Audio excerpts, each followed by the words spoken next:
at a time when the Congress most would have thought would put all its energies into the Bharat Jodo Yatra. Guess what? The buzz is Kaun Banega Congress President, and even your name is being now mentioned as a potential Congress President nominee. Are you going to contest in the first instance? First of all, it doesn't have any impact on the Bharat Jodo Yatra. Bharat Jodo Yatra is carrying on, and with huge response each day. Yesterday in Kochi, it was more than 60-70,000 people who were walking and who attended the public meeting. So it doesn't have any impact as such. As far as the election of the President AICC is concerned, the notification has been issued and the forms are to be filed between 24th to 30th of September. So that's it. No, but are you in the race? Because there was talk that you've flown into Delhi, you will be meeting Sonia Gandhi, that you've said, why can't I also be in the race? Why only Gehlot or Tharoor? No. No. It was more of a spin than the facts. I had no appointment with Congress President Sonia Gandhi ji, and I have not sought any appointment with her because there is no issue which I want to discuss with her at the moment. But I had a meeting regarding setting up a call center for the Bharat Jodo Yatra, for which I had come today. But Mr. Digvijaya Singh, this issue of the Congress presidentship, no election has been held in the party for more than 2 decades. Now there's talk of Ashok Gehlot and Shashi Tharoor and possibly a few others contesting. Do you believe that this will energize the Congress or only divide it further? We still don't know that if Mr. Gehlot comes to Delhi, what happens in Rajasthan. Are you worried that all of this will only end up dividing the Congress, or will the Congress get energized with an election? I don't agree with you there, because we are having election every 5 years. The last election was 2017 when Mr. Rahul Gandhi was elected unopposed. So you can't say that we have not had elections in the last 25 years or whatsoever. So we've had elections continuously every 5 years. Mr. Digvijaya Singh, you're playing on words. You've not had a contest. It's been the Gandhi family and no one else. Who has Rajdeep, who has stopped anyone from filing the nomination? The membership is done. Elections are held at the grassroots level, up to the AICC president. And anyone who is a PCC delegate can contest. If someone does not contest, is it our fault? But why don't you at the same time ask the political leaders why they are not having elections in their own party? Well, when I ask them the question, Mr. Digvijaya Singh, they say that in the Congress, the party is the family is the party. The BJP says, look, in the last 25 years, we've had half a dozen different people as our party presidents, from Bangaru Lakshman to Nitin Gadkari, Rajnath Singh, JP Nadda, Amit Shah. They've all been party presidents. The Congress just had Sonia Gandhi and Rahul Gandhi for a couple of years. But were they elected?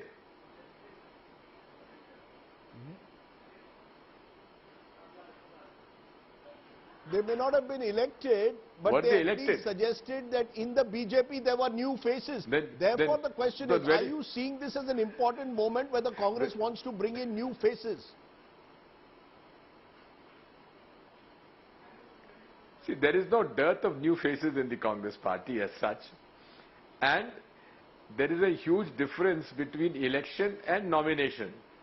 When you are talking of democracy and democratic functioning of a political party, then nomination by appointment by nomination is certainly not democratic.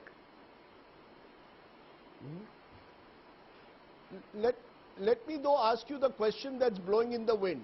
Are the Gandhis, you've been talking to Rahul Gandhi, are the Gandhis clear they will stay fully neutral, or is Ashok Gehlot their preferred choice, while Shashi Tharoor is seen to be a bit of a rebel associated with the G23? Is that the way you see it?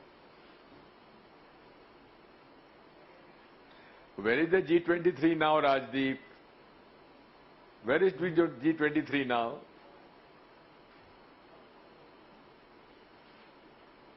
There is a sense, though, that Mr. Tharoor is an outsider, while Ashok Gehlot is the preferred candidate of the party leadership and the old guard, including Digvijaya Singh. Is that true? No. Shashi Tharoor is a very charming, very articulate and a very knowledgeable person who has a large following amongst the youth, and he's certainly a very fine person, and therefore I think he has all the right to contest. What is wrong with it? May I though ask you, Digvijaya Singh, in conclusion, are you really seeing the Congress party recognizing the scale of the problem they face, both electorally and organizationally? Are you seeing, both in the Bharat Jodo Yatra and in this Congress president election, a fact, finally the Congress party waking up to the fact that the party is in the ICU? Please forget, for God's sake, don't use this word ICU. We've never been in ICU. We have been a very lively party, acting on issues, taking positions on issues. Tell me one political party in the last 8 years which has taken a stand against the BJP government, leadership of Modi, Narendra Modi as such, on issues of social disharmony, economic issues, monopolistic control of certain corporate sectors. Which other political parties has taken a stand, the kind of which Mr. Rahul Gandhi and the Congress party has taken, which party has gone to the streets on issues of national importance? Which other political party has done? Tell me.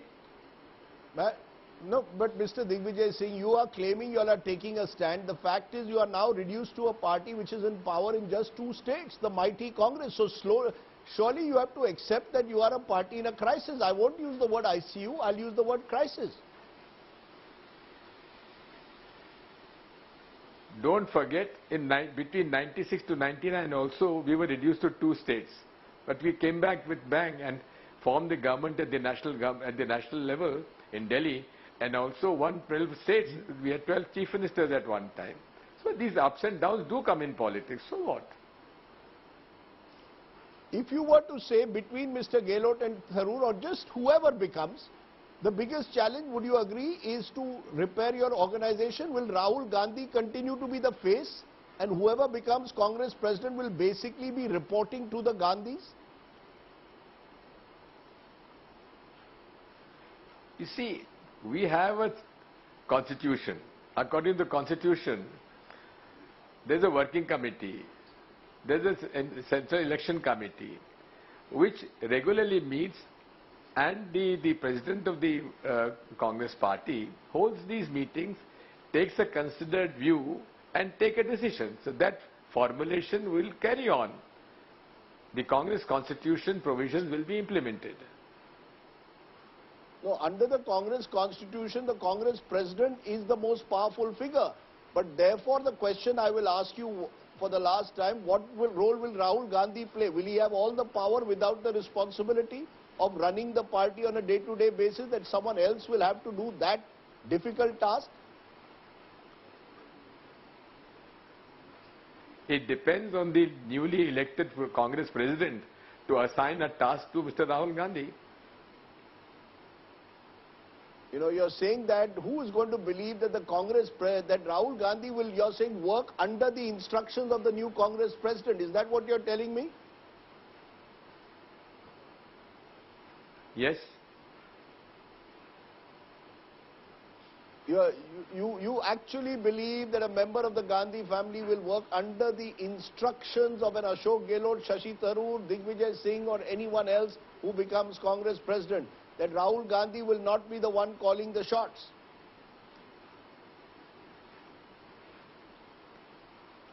Please believe me what I've said. Okay, Mr. Digvijaya Singh, you're saying something which, as I said, given the history of your party, few will believe, and therefore the jury is still out. What this president's election will do, how will it work? Well, the Bharat Jodo Yatra also. Rajdeep, yes, sir. May I have a word? May I have a word, please? Yes, please do. Who would have believed that Rahul Gandhi ji will walk 3,600 kilometers Who would have believed that? Yet he is doing it. That proves the point which I'm saying. Okay. Okay.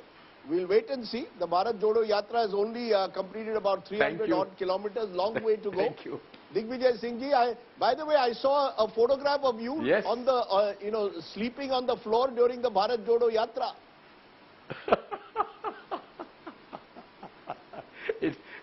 Well, in the afternoons, one doesn't take a nap after the lunch. So I was taking a nap after lunch. That's it. Okay, you haven't gone into the Margdarshak Mandal. Instead, you're fit and active, you're claiming, and you're walking on the streets with Rahul Gandhi. But you've told us you're not in the race for Congress president. You've left that to someone else to take that burden. But Digvijaya Singh ji, for taking the time off, I know you've got a very busy schedule at the moment. Thank you so much for joining us. Thank you, Rajdeep. Thank you, Rajdeep. Thank you. Thank you.